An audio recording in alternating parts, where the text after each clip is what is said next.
बिस्मिल्लाहिर्रहमानिर्रहीम। अस्सलाम वालेकुम। This is Mohammad Hammad Mirza, a management consultant and soft skills trainer और आप सबका वेल विशर।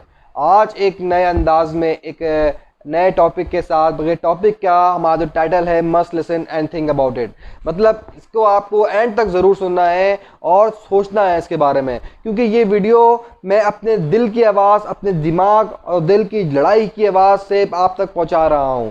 ये वीडियो कोई ख़ास ऐसी किसी टॉपिक पे महज नहीं करती है, लेकिन मैं समझता हूँ इस पे कुछ ऐसे पॉइंट भी आएंगे तो यकीन करें कि आपको भी वो सोचने पे मजबूर कर देंगे। तो सुनिएगा ज़रूर, चाहे अमल करें ना करें।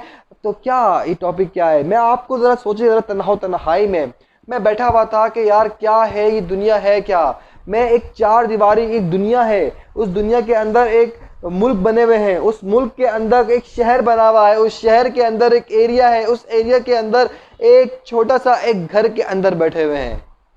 हमें इतने राइट्स नहीं होते कि हम अपनों घरों के अलावा किसी और घर में दाखिल हो जाएं, तो हम किसी और की जिंदगी में दाखिल कैसे हो सकते हैं।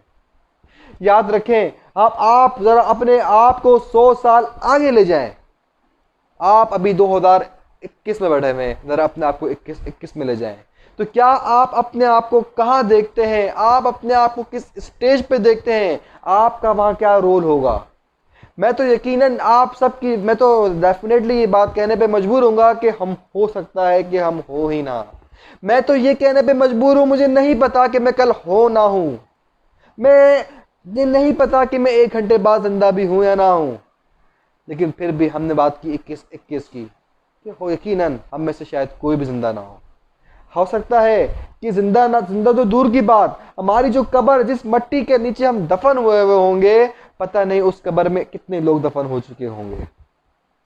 हमारा नाम लेने वाला कोई नहीं होगा, हमारे नाम से कोई हमें जानता नहीं होगा। जिस तरह हम अभी अपने 100 साल पहले लेते हैं लोगों को, तो हम कोई नहीं जानते। हमें नहीं पता कि कौन क्या था, कौन क्या नहीं था। हमारे परदादा कौन थे, परदादा के परदादा कौन थे, हम नहीं जानते। इसी तरह 100 साल भी बाद भी हम नहीं जानते। तो हम किस खुश फहमी में ज़िंदगी गुजार रहे हैं, हम किस तरह से ज़िंदगी गुजार रहे हैं कि यार बस मैं ये भी कर लूँ, मैं बस वो भी कर लूँ, बस मैं वहाँ भी चले जाऊँ, मैं बस वहाँ भी चले जाऊँ। यार मुझे अपनी अगले पल का नहीं पता, मुझे अपनी अगली सांस का नहीं पता कि मैं हूँ भी या नहीं हूँ। फिर इस दुनिया के हालात, यहाँ पर एक वबाई बीमारी आई हुई है, अब थर्ड वेव चल रही है। जैसे ही मैं थर्ड वेव का नाम लेता हूँ तो मेरे पास फ़ौरन से नज़र दौड़ती है भारत की तरफ, इंडिया की तरफ। वहाँ के हालात देख के कि एक दिन में 4-4 लाख केस, पौने 4 lakh case, 3.5 lakh case corona के आ रहे हैं। 4-4 हज़ार लोग एक दिन में दुनिया से जा रहे हैं। तो ऑक्सीजन नहीं मिल रही है, सांस की कमी, ऑक्सीजन की कमी, सांस नहीं ले पा रहे हैं। क्या हालात है, दिल फट पड़ता है देख के, वहां के हालात देख के दिल फट पड़ता है, आंखों में आंसू आ जाते हैं। यार कैसे हालात हो रहे हैं वहां के। लेकिन जब मेरी नजर पड़ती है, नाम लेते हुए भी दर्द सा फील हो रहा है, तकलीफ से फील हो रही है कि वहां कोई वबाई बीमारी से लोग नहीं मर रहे, वहां कोई बीमारी नहीं आई हुई है जो लोग मर रहे हो। वहां पर लोग जो मर रहे हैं वो दहशत गर्दी से मर रहे हैं। मस्जिदुल अक्सा की बात कर रहा हूँ, मैं गज़ा की बात कर रहा हूँ, मैं फ़लस्तीन की बात कर रहा हूँ। वहां पर निहत्थे लोगों पर, नमाजियों हजरात पर मस्जिद में नमाज पढ़ रहे हैं और सिहोनी फौज आके उन पे हमला कर देती है, बमबारी हो जाती है। ईद के दिन हम लोग ईद की तैयारियां कर रहे हैं, शॉपिंग कर रहे हैं, लॉकडाउन लगा हुआ है, मार्केट जा रहे हैं, शटर आधे खुले हुए हैं, आधे बंद हैं और शॉपिंग चल रही है। ईद के दिन हम सवैयां बनाने की तैयारियां कर रहे होंगे, ईद के दिन हम अपने कपड़ों की तैयारियां कर रहे होंगे, मेहंदी लगाने की तैयारियां कर रहे होंगे।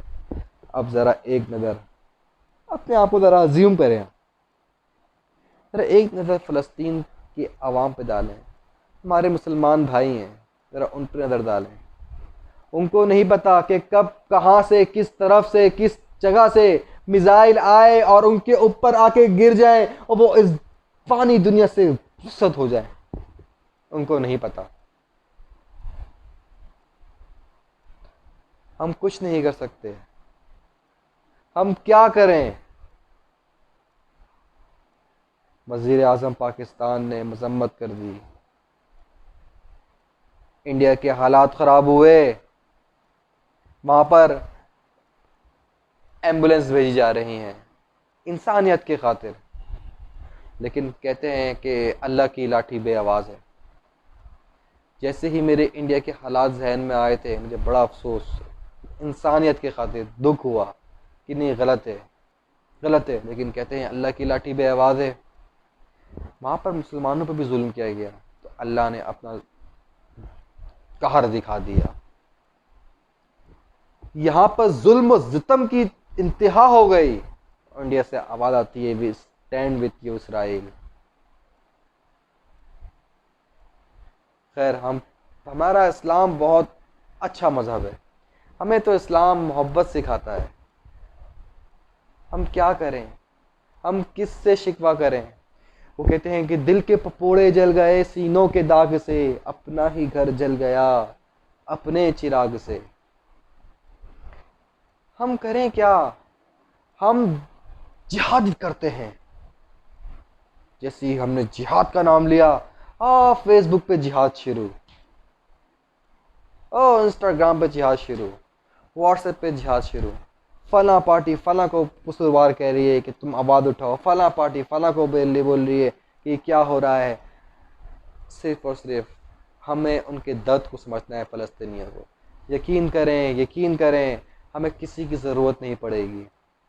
अब बारी है सोचने की। Think about it. हमारे अंदर ईमान की कमी है। हम सामने वालों पे फौरन उंगली उठाना शुरू कर देंगे कि तुम्हारी वजह से ये काम नहीं हुआ। अगर तुम वक्त पे आ जाते तो ये काम हो जाता, अगर तुम ऐलान कर देते तो ये काम हो जाता। यकीन करिए, अपनी सोच बदलें, अपने आप को बदलें, दुनिया खुद बदलेगी। आप ये बात फ़लस्तीन की, अगर फ़लस्तीन के मुसलमानों की आपको फिक्र है, फ़लस्तीन में रहने वालों की आपको फिक्र है, बातों से कुछ भी नहीं होगा, क्योंकि हमारे कॉल और फेल में तजाद है। जब ये अल्लाह भी मदद नहीं करता, अपने कॉल और फेल को ठीक करें। यकीन करें, अल्लाह ताला ऐसे ऐसे लोग भेजेगा। सलाहुद्दीन अय्यूबी को लोग भूल गए क्या? सलाहुद्दीन अय्यूबी आए थे, उर्तुगरुल गाजी आए थे, उस्मान, वो तो हमें नाम दिमाग में रटे हुए हैं। तो यकीन करें, ये भी हमारे दरमियान पाए जाते हैं, लेकिन बात ईमान की कमी है। वो कैसे पैदा होगा? हमें अपनी सोच बदलनी पड़ेगी, हमें अपना ईमान पुख्ता करना होगा। तो यकीन करें, अल्लाह ताला इसी कौम में से एक सलाहुद्दीन अय्यूबी पैदा कर देगा, एक उर्तुगरुल गाजी पैदा कर देगा, और एक उस्मान पैदा कर देगा, जो उनको बता देगा कि हम डरने वाले नहीं हैं। हम तो शहादत को अपनी खुशनसीबी समझते हैं, हम तो शहादत की दुआएं मांगते हैं। ये टॉपिक बहुत हटके है, मुझे पता है कि जो देखने वाले होंगे उनको मेरा अंदाज़ बयां बहुत डिफरेंट दिख रहा होगा। ये बड़ी वीडियो मैं बड़ी दुख दर्द के साथ बना रहा हूँ, दिल खून के आंसू रो रहा है जब मैं वो देखता हूँ उस बच्चे की वीडियो कि अपने बाप के जनाजे में आके रोता है वो बच्चा आके। मैं ये देखता हूँ कि छोटे छोटे बच्चों के खून बह रहे हैं। मैं ये देखता हूँ कि बच्चे अपने माँ बाप से पिछड़ गए हैं। मैं ये देखता हूँ कि बाप अपने बेटे की लाश हाथ में लेके जा रहा है। मैं ये देखता हूँ कि एक हाथ में तो फीडर है और एक हाथ में एक बच्चा पत्थर लेके खड़ा हुआ है। मैं ये देखता हूँ कि मस्जिद में नमाज की तैयारी भी हो रही है और पत्थर भी रखे हुए हैं। मैं ये देखता हूँ कि एक दिन बमबारी होती है तो दूसरी नमाज में लोग फिर नमाज के लिए जा रहे होते हैं। मेरी बात माने, अपने आप को बदलिए अगर आप चाहते हैं फ़लस्तीन का ये हाल सही हो जाए।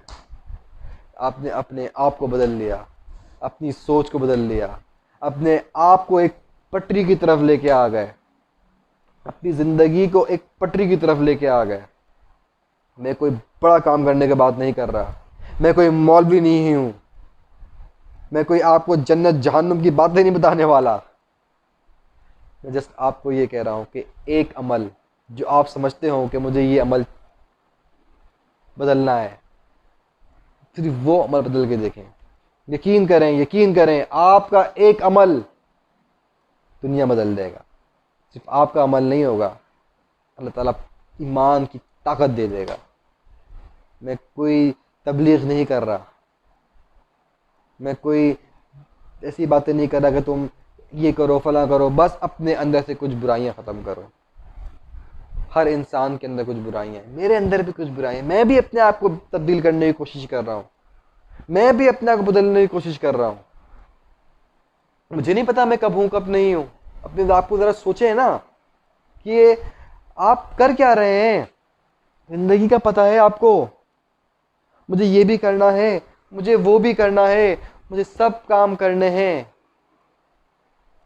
लेकिन मैं कर किसके लिए रहा हूँ। मेरे 30 साल ज़िंदगी के गुजर गए, मैंने क्या किया? क्या मैं उस वक्त को वापस ला सकता हूँ? मैं 31 साल का हो जाऊंगा, मैं 32 साल का हो जाऊंगा, उसके बाद क्या होगा? मैं करूंगा क्या? जाना तो मुझे मट्टी के अंदर ही है। उसकी तैयारी करी मैंने।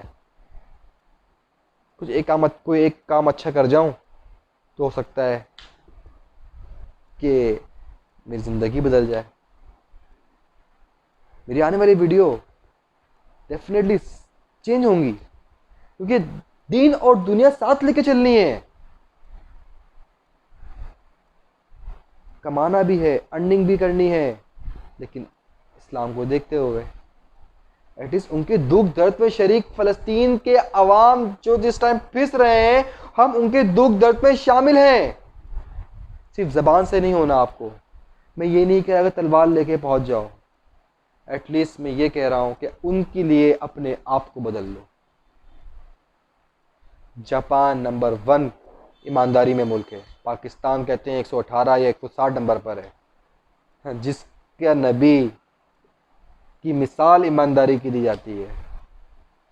सादिक और अमीन थे, और उस कौम जो इस्लामी जमहूरियत पाकिस्तान जो बनाओ, जिस इस्लाम के नाम पे जो मुल्क बनाओ, उस मुल्क का नंबर इंसाफ पे कहाँ आ रहा है? वो क्यों? आप और हमारी वजह से। हम अपने आप को नहीं बदलेंगे, कुछ भी नहीं बदलेगा। अपने आप को बदलें, अपने आप को बदल के देखें। दुनिया ना बदल जाए तो फिर कहिएगा। आपकी एक कोशिश हजारों कोशिश करने वालों में इजाफा कर देगी। तो सोचिए, समझिए, फ़लस्तीन की खातिर अपने आप को बदलें। अल्लाह ताला सलाह यूँ भी पैदा करेगा इंशाअल्लाह। अपना बहुत सारा ख्याल रखिएगा। इस वीडियो को लोगों तक पहुँचाइए, सदके जारिया करके पहुँचाइए। हो सकता है कि इस वीडियो से शायद किसी के अंदर कोई सोच पैदा हो जाए। और अपनी कमेंट में अपने राय का ज़रूर ख्याल करिएगा। चैनल को सब्सक्राइब करें और लाइक करें और वीडियो को शेयर करें। अल्लाह ताला फ़लस्तीन के मुसलमानों की हिफाजत फरमा, अल्लाह ताला कश्मीर के मुसलमानों की हिफाजत फरमा। हम जस्ट दुआ कर सकते हैं, लेकिन दुआ में ताकत पावर जब आएगी जब हम लोग खुद ठीक होंगे। तो दुआ में पावर लाने के लिए आपको अपने आप को बदलना होगा। अल्लाह ताला दुनिया में तमाम रहने वाले जितने भी मुसलमान हैं उनको अपने हिफ्ज़ व अमान में रखे, और जो हम पे जुल्म कर रहे हैं उनको नीस्त व नाबूद कर दे और दुनिया के लिए इबरत का निशान बना दे। अपना बहुत सारा ख्याल रखिएगा। अल्लाह हाफ़िज़।